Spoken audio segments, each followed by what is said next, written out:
And are you refreshed? Good. Now what? So I've been into this about 6 months, so I'm an early person. I've been listening to you every morning, and the one thing that I'm having a struggle with is source energy. So I know that that is probably the biggest part. And that when I'm meditating and trying to get in touch, I feel like I'm not allowing or receiving. Sometimes the flawed premise that you're beginning from is that I'm not in touch, I'm not in touch, I'm not in touch, I need to get in touch. And what if you were already in touch? What if you are an extension of source energy and you're already in touch? I guess logically I know that, and I know that The only thing that could keep you from in the moment resonating with source are thoughts that make you feel uncomfortable when you think them. So if you've had a difficult moment, if there's something going on and your head is full of it, then sometimes it's hard to release those thoughts and allow that sort of neutral place, that non resistant place where you can begin to perceive source. Because you see, it's not about you connecting with source, you're already connected. It's about you perceiving that you're connected.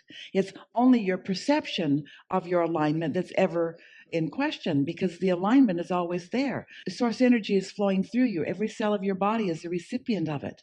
So you are already in connection with source. But sometimes you think thoughts, sometimes people think thoughts of unworthiness, which doesn't let them realize it. Or sometimes they're mad at somebody, which doesn't let them realize it. And it's the reason that we teach quieting your mind. So as you find something to focus upon that isn't much to think about, but distracts you from things you were thinking about, then it's easier for you to perceive your alignment with source.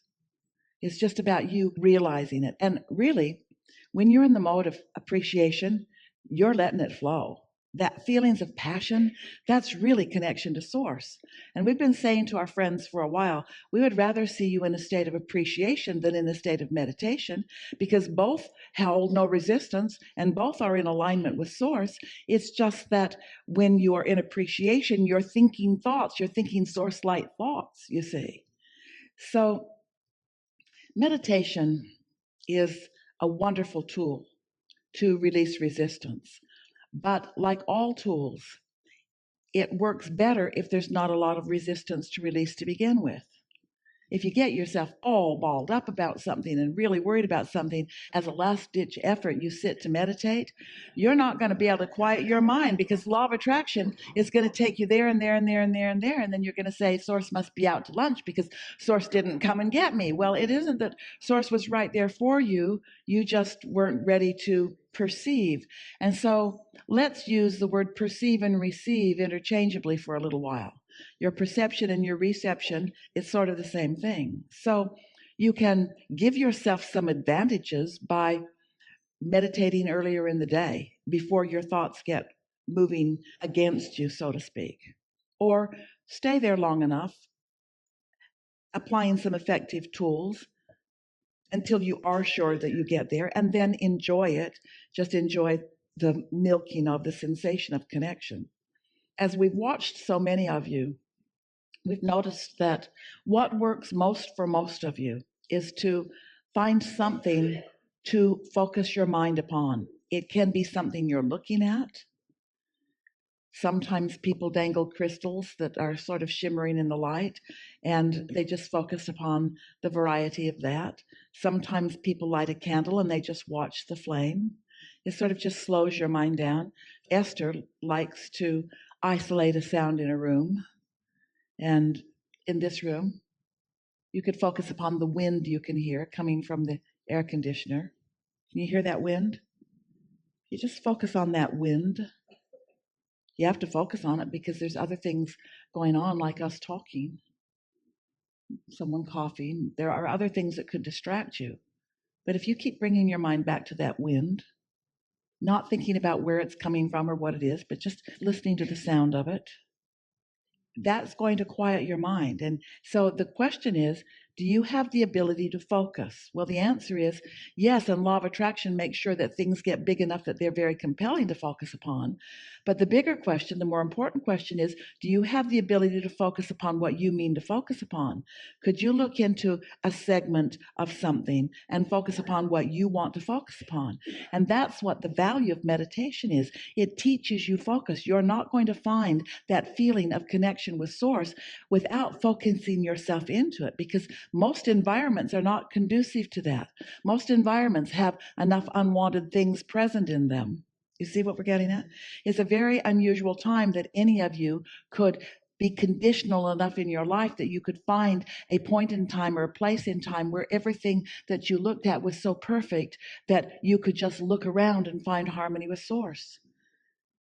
You focus yourself into your perception of source by finding really subtle vibrations.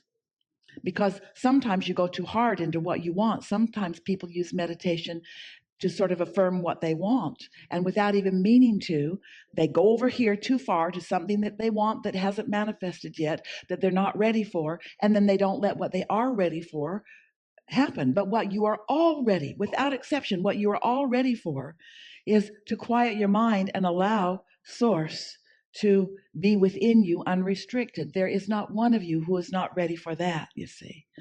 So it's just about non-thought. Esther started by counting her breaths, not even keeping count of them so much as noticing this one's out, this one's in, this one's out, this one's in. It's really boring. This one's out, this one's in.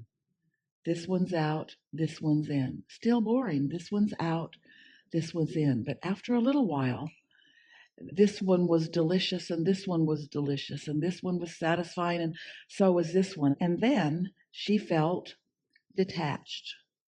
And she knew she was detached because her whole body felt numb, sort of in the chair, but not in the chair, touching the chair, but not feeling the chair. A very clear distinction between her toe and her nose, but she couldn't tell it because she was only focused upon in and out, in and out. Not even about lungs, not even about air. In other words, after a little while, it was just all vague. There was just no attention to anything. And when there's no attention to anything, then you are in pure concert with your source. Now, you do that for a little while every day. And what will happen is you'll find that alignment, and then before you know it, you'll think a thought that source is thinking. That happened to Esther for a while, and she thought those were her thoughts. They sounded a lot like her. And so then she would just go back and breathe more and more and more and more. So we really appreciate your request for this because it is the sure way to release resistance. So we say release resistance, and then once you release resistance, what that really means is you've stopped momentum. You've stopped any contradictory resistant momentum.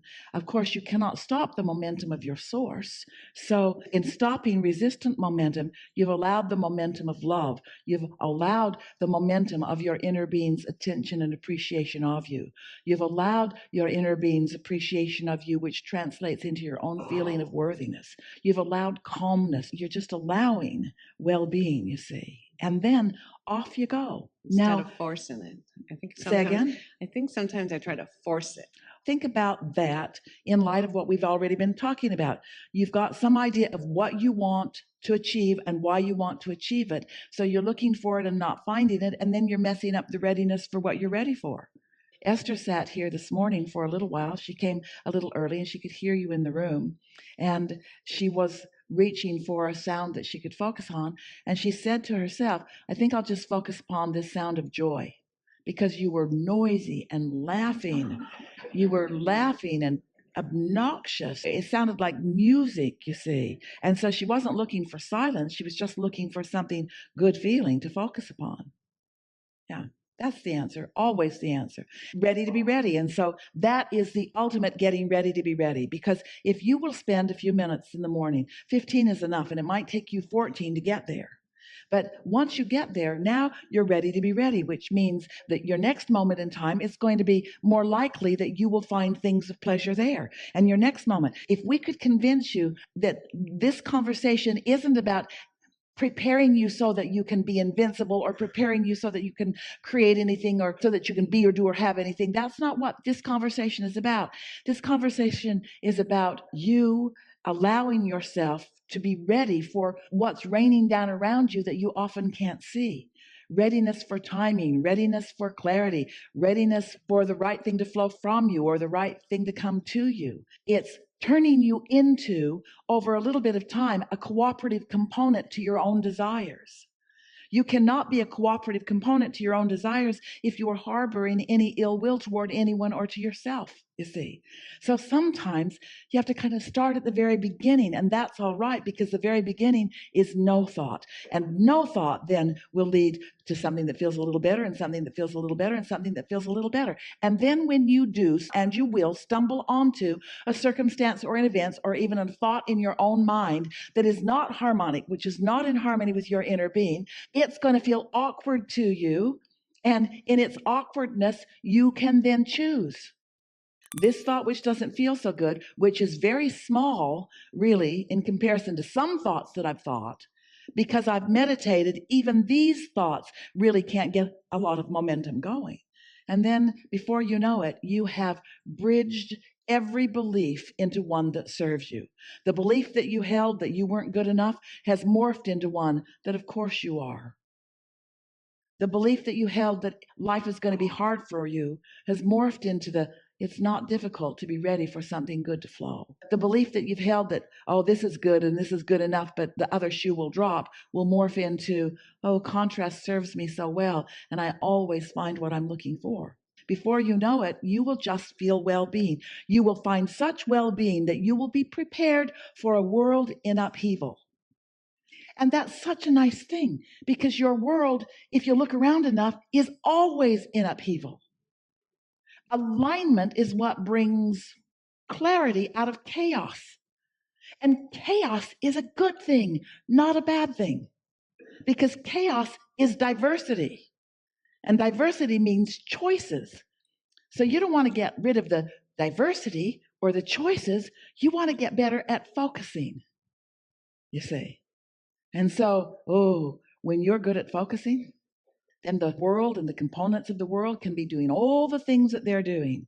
And you just ride steadily through it, seeing the positive aspects there and there and there, finding positive aspects in the most unexpected places. And then the more consistent you are at it, the greater your connection, the steadier your connection, the more satellite dish-like you are beaming in the signal of well-being, so that others who haven't figured this out yet can be uplifted for a moment by your calm, by your clarity, by your acknowledgement of well-being, by your unwillingness to rant and rave and panic over whatever it is. You see, life is supposed to feel good for you. But these things are always true. You will never feel good if you don't have desires that you are allowing right now. You will never feel good holding a desire that you're not allowing. So how do you not disallow by focusing on something that doesn't hold the negative framework? You are better in no thought than in trying to bring a negative thought to a positive thought. Helpful? Yes. We are appreciating this conversation about meditation. It's a really wonderful time for it. Watch how you feel when you move through a day after you have meditated for a little while. Watch how different your day is. Watch what you're ready for. Watch what you rendezvous with. Watch how you feel. And watch how in time, and we're not talking about a long time, we're talking about a matter of a few days, watch how powerful you begin to feel, how sure-footed you begin to feel, and then how eager you are to get out there where all kinds of things are because you know you're steady.